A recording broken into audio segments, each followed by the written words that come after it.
SUK, Sekolah Unggul Kebangsaan, disingkat SUK. Latar belakang SUK ini dilatar belakangi dari situasi, kondisi pendidikan Katolik yang sedang berjuang untuk menjadi sekolah yang beridentitas kekatolikan. SUK menjadi salah satu program unggulan Komisi Pendidikan Konferensi Wali Gereja Indonesia. Itu yang pertama. Lalu yang kedua juga ada program pengolahan karakter guru. Dan juga unggulan yang ketiga adalah desain kurikulum pendidikan Katolik diperbarui. SUK ini juga dilatar belakangi dari ajakan Paus Fransiskus untuk para pelaku pendidikan. Nah, di dalam dokumennya Bapak Suci mengajak sekolah-sekolah untuk diperbarui, kemudian juga menciptakan SDM yang unggul. Kami berkumpul dari berbagai tempat, tepatnya ada 21 keuskupan dari Indonesia. Kemudian secara khusus 7 bulan terakhir ini mereka berkegiatan bersama-sama dengan Komisi Pendidikan. Nah, mereka berkumpul di tempat ini, di PPSM, Pusat Pastoral Saja Muntilan, selama 6-7 hari ke depan. Nah, kegiatan memang cukup panjang, tetapi kegiatan ini peruntukan untuk mereka mengolah, bukan hanya mendapatkan materi-materi, tetapi mereka mengolah sebagai pribadi-pribadi pendidik Katolik.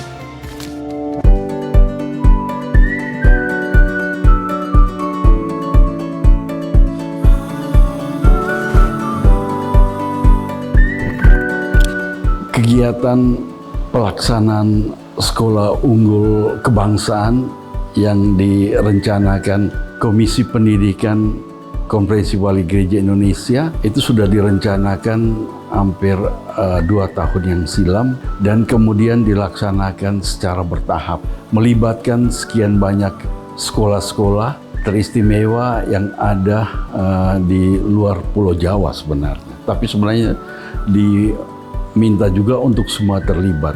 Ini sebenarnya satu bagian dari usaha untuk pengembangan tata pengelolaan sekolah, juga yayasan, dan teristimewa bagaimana untuk mengembangkan sumber daya manusia, teristimewa para guru Katolik di sekolah-sekolah atau di lembaga pendidikan Katolik ini.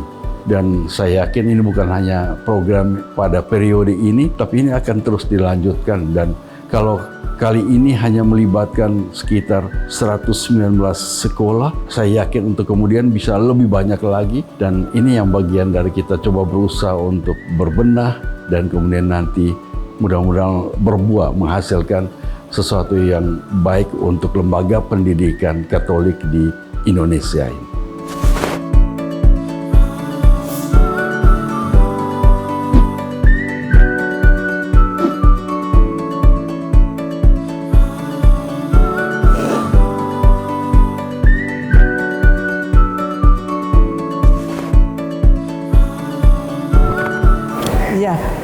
Dalam mendesain kurikulum yang berbasis kearifan lokal, mungkin yang menjadi sangat penting adalah guru-guru dan sekolah itu memahami konteks lokal itu kebutuhannya apa.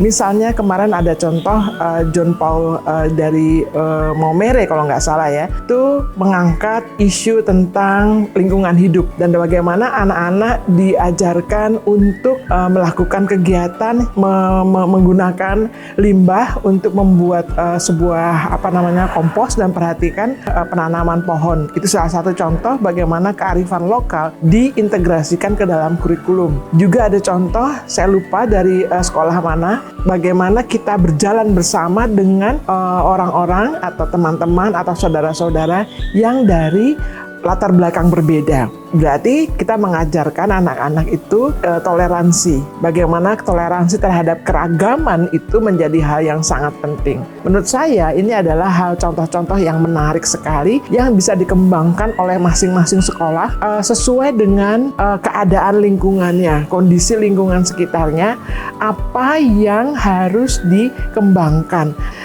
Menjadi penting adalah bagaimana kita sebagai pendidik dan juga sekolah menjadi peka terhadap situasi yang ada di lingkungan. Anak-anak menjadi orang yang punya peranan dalam perubahan-perubahan di zaman ini dan juga untuk masa depan. Kader SUK ini adalah potensi yang sangat besar. Pada saat ini baru ada 12 sekolah dari ratusan sekolah di Indonesia ini. Mungkin kader-kader ini perlu mengimbaskan kepada sekolah-sekolah lain di sekitarnya. Dan kalau kita lihat, peran siswa itu menjadi sangat-sangat penting dan menjadi kader-kader masa depan. Guru dibutuhkan untuk menjadi fasilitator dan penggerak, tapi yang menggerakkan itu adalah anak-anak kita. Mereka adalah kaum muda yang punya potensi, yang punya kreativitas, yang berani bisa mengembangkan seluruh apa yang dimiliki oleh mereka dan bisa peduli dan menjadi penggerak untuk sekolah-sekolah lain di sekitarnya. Ini adalah bagaimana anak-anak ini menjadi orang-orang yang punya potensi di masyarakat sebagai agen-agen pembangunan.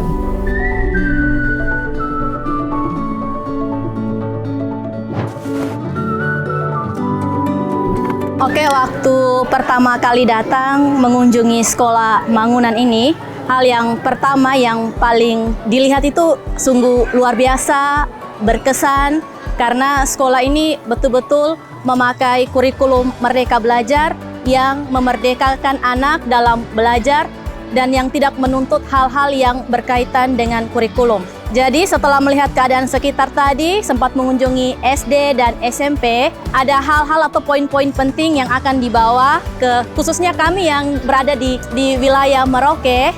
Jadi kalau di sekolah kami kan menuntutnya pada kurikulum dan kebebasan anak kurang ya dalam belajar. Jadi mungkin penerapan kurikulum yang ada di sekolah ini bisa dibawa ke sana. Jadi anak bisa belajar dengan bebas, leluasa, tanpa beban, tanpa harus berpusat pada patokan atau nilai-nilai yang ada pada kurikulum.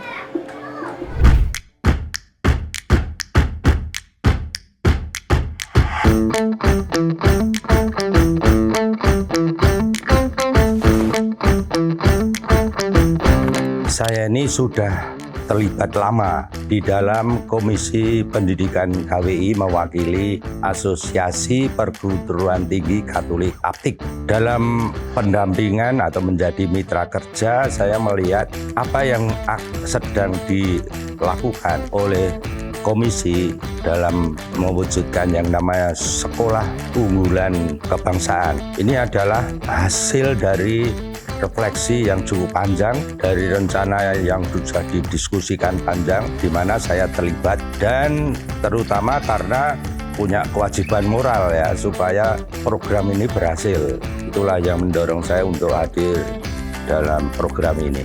Maka harapan saya bahwa ini pembaharuan mulai digulirkan ya, di dalam kerangka menghadirkan gereja di Indonesia ini dalam dunia pendidikan.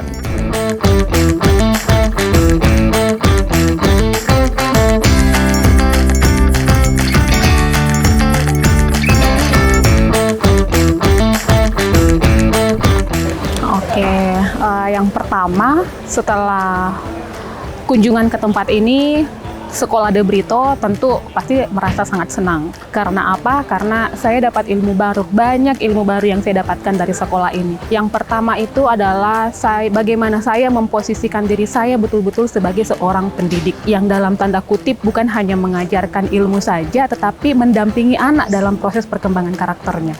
Dan kemudian ada konsep belajar yang betul-betul menginspirasi saya pada dinamika perjalanan ini, yaitu konsep belajar yang betul-betul memerdekakan peserta didik untuk memilih bagaimana dan gaya apa yang akan mereka pelajari.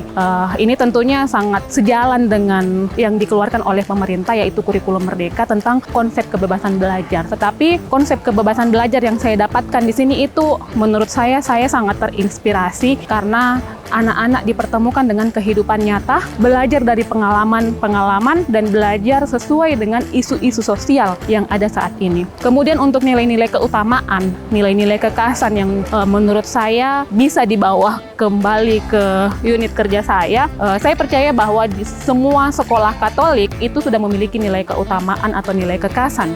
Apa yang bisa saya bawa yaitu yang pertama adalah bagaimana kita memberikan pelayanan yang terbaik kepada peserta didiknya kita. Berbicara tentang pelayanan tentu dibarengi dengan sikap yang rendah hati. Ketika kita mampu memberikan pelayanan dengan rendah hati, maka nilai-nilai keutamaan yang kita maksud tadi, nilai kekhasan otomatis akan berjalan dengan baik.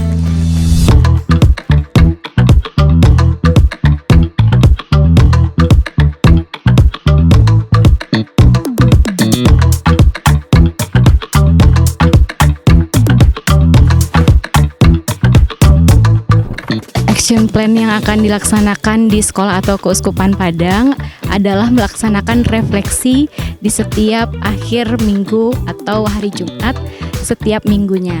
Jadi menurut kami refleksi ini penting untuk menggali sejauh apa pemahaman siswa, bagaimana perasaan mereka, sehingga ini merupakan salah satu bentuk nanti dari kura personalis ataupun pengolahan hati baik anak-anak maupun bapak ibu guru. Untuk rencana kedepannya, kegiatan semacam yang dilakukan oleh SUK ini tentunya akan kami laksanakan karena menurut saya kegiatan SUK ini sangat positif dan sangat baik, dan mudah-mudahan nanti bisa berdampak kepada Bapak Ibu guru ataupun siswa yang ada di Keuskupan Padang. Oke, baik. Jadi untuk action plan yang pertama, saya akan melaporkan dulu isi kegiatan ini dari awal sampai akhir kepada kepala sekolah.